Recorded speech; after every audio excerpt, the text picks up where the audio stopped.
அனைவருக்கும் வணக்கம். இந்த பதிவில் நம்ம இதை பற்றி பார்க்க போகிறோன்னு தெரிஞ்சுக்கிறதுக்கு முன்னாடி மறக்காமல் நம்ம சேனலை சப்ஸ்கிரைப் பண்ணிக்கோங்க. பக்கத்தில் இருக்கிற பெல் பட்டனையும் கிளிக் பண்ணிவிட்டு ஆளுங்கிற ஆப்ஷன் கொடுத்துட்டிங்கன்னா நான் போடுற வீடியோக்கள் எல்லாமே மிஸ் ஆகாமல் நோட்டிஃபிகேஷனில் வந்துடும். இந்த பதிவு மிக மிக முக்கியமான பதிவு, அனைவரும் தெரிந்து கொள்ள வேண்டிய ஒரு பதிவு அப்படின்னே சொல்லலாம்.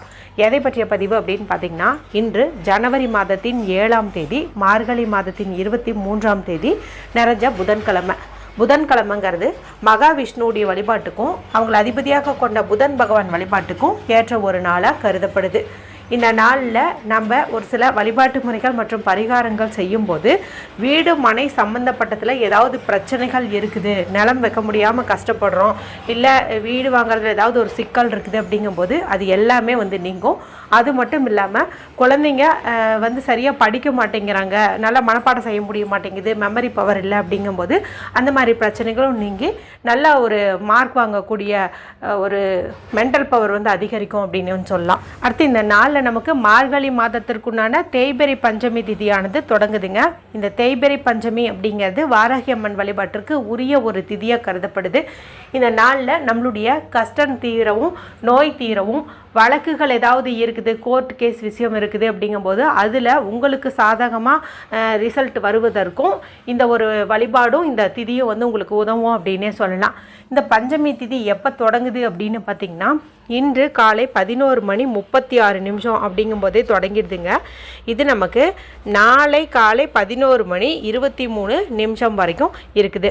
ஏற்கனவே நம்மளுடைய சேனலில் பஞ்சமி திதி, அதாவது வளர்பிறை பஞ்சமி அன்னைக்கு எந்த மாதிரி பரிகாரம் செய்யணும், தேய்பிறை பஞ்சமி அன்னைக்கு எந்த மாதிரி பரிகாரம் செய்யணுங்கிறது தொடர்ந்து 3 ஆண்டுகளாகவே வீடியோ போட்டுட்ருக்கிறேன். ஏன்னா இந்த சேனலே பார்த்திங்கன்னா வாராகி அம்மன் எனக்கு கொடுத்த ஒரு பரிசு, ஒரு பொக்கிஷம் அப்படின்னே சொல்லலாம். ஏன்னா முதன் முறையாக நான் அவங்களுடைய பதிவுகள் போட்டு தான் சேனலே ஆரம்பித்தேன். அந்த அளவுக்கு எனக்கு நிறைய உதவி அவங்க செஞ்சுருக்கிறாங்க. கண்கண்ட தெய்வம் அப்படின்னே சொல்லலாம். என்றைக்குமே நான் உங்களுக்கு நன்றி கடன் பட்டவளாக இருப்பேன் அப்படின்னே சொல்லலாம். உங்கள் வாழ்க்கையிலையும் ஏதாவது ஒரு விஷயம் உங்களுக்கு சீக்கிரமாக நடக்கணும், இந்த பிரச்சனை எனக்கு தீரவே மாட்டேங்குது, இது எனக்கு சீக்கிரமாக முடியணும், நல்லபடியாக எனக்கு சாதகமாக எல்லாம் நடக்கணும் அப்படின்னு நினச்சிங்கன்னா வாராகி அம்மன் வழிபாடு நீங்கள் வீட்டில் செஞ்சு பாருங்கள். நீங்கள் சிலை வாங்கி வச்சு வழிபாடு செய்யறதுக்கு உங்களுக்கு தயக்கம் இருந்ததுன்னா படம் வாங்கி வச்சுக்கோங்க. இல்லை படம் வச்சு வழிபாடு செய்யும் பயமாக இருக்குங்க மாதிரி நினச்சிங்கன்னா பஞ்சமி திதி அன்னைக்கு நான் வீடியோ போடுறேன் பாருங்கள். அந்த திதியை நீங்கள் கணக்கு வச்சுக்கிட்டு வாராகி அம்மனை மனசில் நினச்சிட்டு ஒரு 5 முகம் கொண்ட அகல் விளக்கு நீங்கள் ஏற்றி வச்சிங்கன்னாவே போதுங்க.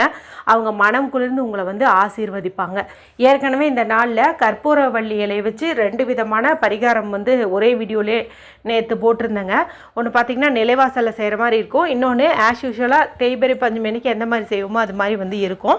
இது வரைக்கும் நீங்கள் பார்க்காம இருந்தீங்கன்னா எண்டு ஸ்க்ரீனில் லிங்க் கொடுக்குறேன், செக் பண்ணி பாருங்கள். இந்த பதிவு எதுக்கானது அப்படின்னு பார்த்தீங்கன்னா, உங்கள் வாழ்க்கையில் தீர்க்கவே முடியாத பிரச்சனைன்னு ஏதாவது ஒன்று இருக்கும்.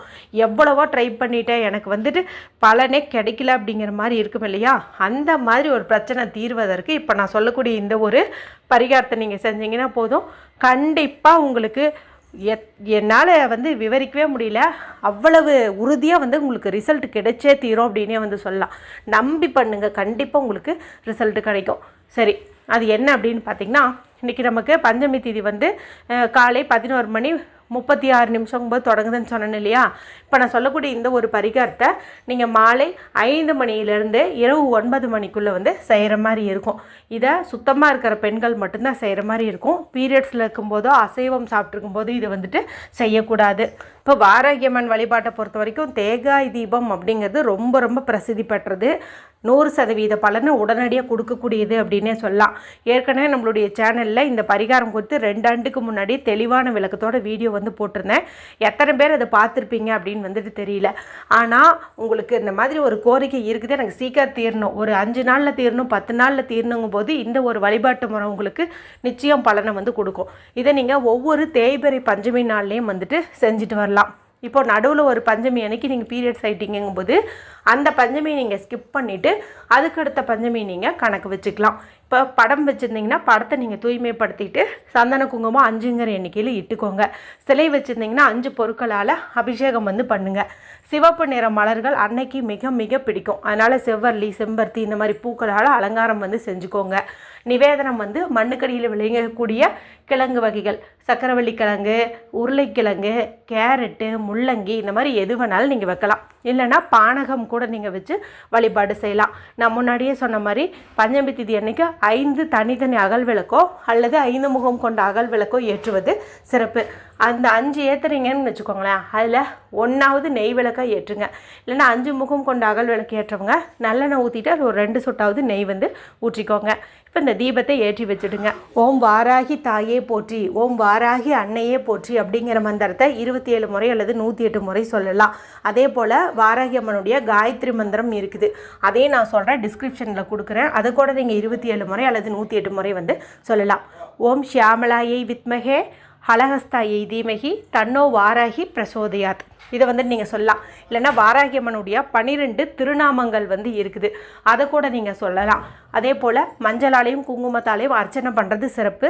அப்படி அர்ச்சனை செஞ்ச பிறகு அந்த குங்குமத்தை நம்மளும் நம்ம வீட்டில் இருக்கிற குழந்தைங்க, கணவர் எல்லாருமே இட்டுக்கிறது வாராகி அம்மன் நம்ம கூடவே இருக்கிறதுக்கு சமமாக இருக்கும். இதெல்லாம் பார்த்திங்கன்னா பேசிக்கான மெத்தட்ஸ். பஞ்சமி அன்னைக்கு இந்த மாதிரி வந்து பண்ணணும்.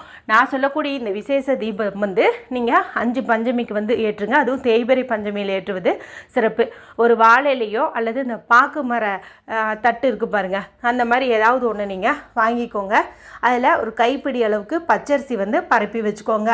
அதன் பிறகு ஒரு நல்ல தேங்காயை வந்து எடுத்துக்கோங்க. புதுசாக வாங்கிக்கிறது நல்லது.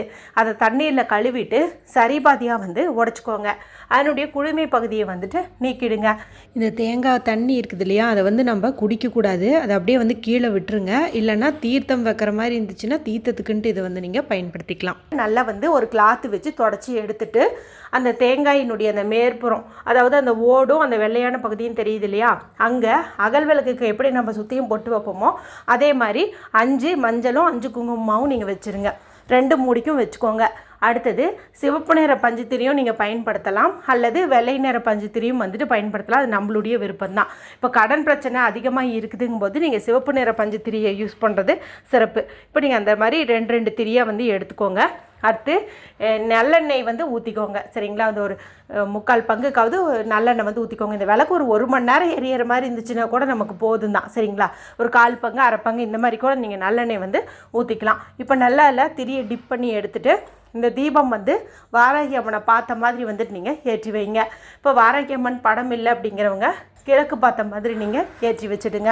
இப்போ இந்த தீபத்தை பார்த்த மாதிரி அந்த முக்கியமான ஒரு பிரச்சனை இருக்குது, அது தீரணும்னு நினச்சிங்க இல்லையா, அது ஆத்மார்த்தமாக அந்த தீபச்சுடரை பார்த்த மாதிரி சொல்லுங்கள். உங்கள் முன்னாடி வந்து வாராகி அம்மன் கண்டிப்பாக வந்து இருப்பாங்க. நீங்கள் எப்போ வந்து அவங்களை நம்பி தீபம் ஏற்றி வச்சிங்களோ அந்த தீபச்சுடரில் அவங்க நிறைய பேர்த்துக்கு வந்து காட்சி கொடுத்துருக்குறாங்க. முன்னெல்லாம் ரிப்பீட்டாக நான் ஒவ்வொரு முறை பூஜை பண்ணும்போதும் தீபச்சுடரில் அவங்க தெரியறத நான் ஷார்ட்ஸ் வீடியோவில் போட்டிருக்கேன், வீடியோவில் காட்டியிருக்கேன். தொடர்ந்து வந்து அந்த மாதிரி பண்ணிகிட்டு இருந்தேன். சரிங்களா, அதனால் கண்டிப்பாக வந்து நம்பிக்கையோடு பண்ணவங்களுக்கு தீபச்சூடலை வந்து காட்சி தருவாங்க. அதனால் அந்த எரிகின்ற தீபத்தை பார்த்து உங்கள் மனசில் இருக்கிற அத்தனை வேதனைகளையும் நீங்கள் கொட்டி தீருங்க. கண்ணீர் வந்தாலும் பரவாயில்ல, நம்ம அம்மா முன்னாடி நம்ம அழுகிறது இல்லையா, அந்த மாதிரி நினச்சிட்டு அழுது தீர்த்துருங்க. சரிங்களா, எல்லாமே சரியாயிரும். இப்போ இந்த தீபம் அப்படியே எரியட்டும். இதை வந்து நம்ம குளிர வைக்கணுன்ட்டு அவசியம் இல்லை, அதுவே தானாகவே வந்து மலை ஏறட்டும். அதன் பிறகு இப்போ இந்த திரியை தூக்கி போட்டுருங்க. இந்த பச்சரிசி இருக்குது இல்லையா, அதை வந்து எறும்புகளுக்கோ பறவைகளுக்கோ நம்ம தானம் கொடுத்துடலாம். இல்லை நீங்கள் கொஞ்சம் நிறைய யூஸ் பண்ணியிருக்கிறீங்கும் போது நீங்கள் பொங்கல் வைக்கிறதுக்கு கூட பயன்படுத்திக்கலாம். அந்த தேங்காயில் ஒரு தேங்காயை நம்ம தானம் கொடுக்கறது சிறப்பு. பசுமாடு பக்கத்தில் இருக்குதுங்கும் போது அதுக்கு வந்துட்டு நீங்கள் தானமாக கொடுக்கறது சிறப்பு. அப்படி பசுமாடெல்லாம் பார்க்கறதுக்கு வாய்ப்பு இல்லைன்னு நினைக்கிறவங்க அந்த தேங்காயை வச்சு நீங்கள் ஏதாவது ஸ்வீட் செய்கிறதுக்கு அல்லது அந்த தேங்காயை அரைச்சி பால் எடுத்து அந்த பாலை நம்ம பயன்படுத்திக்கிறது இந்த மாதிரி வந்து பண்ணிக்கலாம். சைவ சமையலுக்கு வந்துட்டு அது யூஸ் பண்ணிக்கலாம். அசைவம் சமைக்கிறதுக்கு இந்த தேங்காயை வந்து நீங்கள் பயன்படுத்தாதீங்க. இந்த ஒரு தீபம் ஏற்றக்கூடிய முறையை நீங்கள் தொடர்ந்து 5 தேய்பிறை பஞ்சமி நாளில் செஞ்சுட்டு வாங்க. நான் ஒவ்வொரு பஞ்சமிக்கும் நான் வீடியோ வந்து போடுவேன், ஞாபகம் வச்சுட்டு தொடர்ந்து 5 பஞ்சமிக்கு செய்யுங்க. நான் முன்னாடியே சொன்ன மாதிரி நடுவில் வந்து பீரியட்ஸ் ஆகிட்டா ஸ்கிப் பண்ணிட்டு அடுத்த பஞ்சமி நீங்கள் கணக்கு வச்சுக்கோங்க. எண்ணி 5 பஞ்சமிங்கும் போது நீங்கள் என்ன கோரிக்கையை முன் வச்சிங்களோ அது கண்டிப்பாக வந்து நடந்திருக்கும். உங்கள் பக்கம் நியாயம் இருந்ததுங்கும் போது கண்டிப்பாக உங்களுக்கு சாதகமான பதில் தான் கிடச்சிருக்கும். அதனால் அவசியம் எல்லாருமே தீரவே தீராதுன்னு நினச்ச பிரச்சனையும் தீர்வதற்கு இந்த ஒரு வழிபாட்டை செஞ்சு பலனடையுங்க. வீடியோ பிடிச்சிருந்தா மற்றவங்களோடையும் ஷேர் பண்ணுங்கள். ஏதாவது சந்தேகங்கள் இருந்தால் கமெண்ட் பண்ணுங்கள். மற்றும் ஒரு பயனுள்ள பதிவில் உங்களை சந்திக்கிறேன். நன்றி, வணக்கம்.